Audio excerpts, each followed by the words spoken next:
And tonight we have an update on Senator Harry Reid's position on the Iranian deal that President Obama has proposed to Congress. Aaron Breen talked with the senator last week and has more on what's happened since then. Aaron?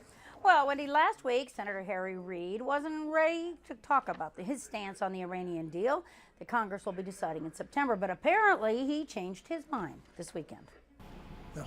When Senator Harry Reid was in town last week, we asked him about his thoughts on the deal that President Obama is backing to keep nuclear weapons away from Iran. That will be resolved by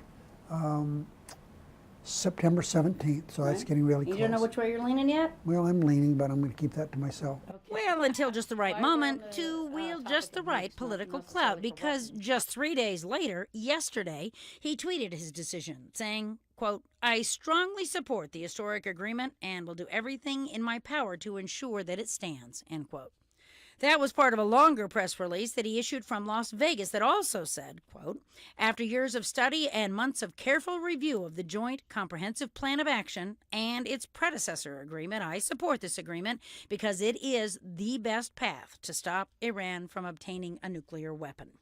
And with that decision, Reid joins 26 other Democrats in the Senate supporting the deal.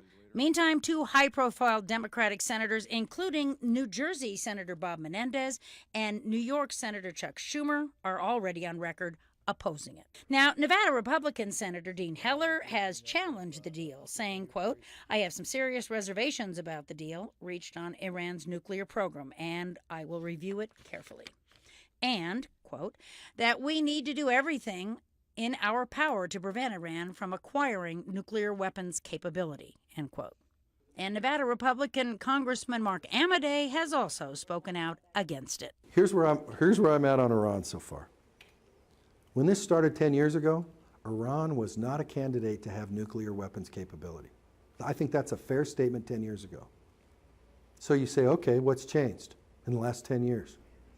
Now let's review. That plan that Congress is considering keeps the nuclear capability away from Iran for 10 years with UN inspections that are mandatory. Republicans argue that the sanctions, the economic sanctions we have against them, should not be lifted, that the inspections are too lax, and that 10 years is not good enough. The vote deadline is September 17th. Covering the story, Aaron Breen, Channel 2 News.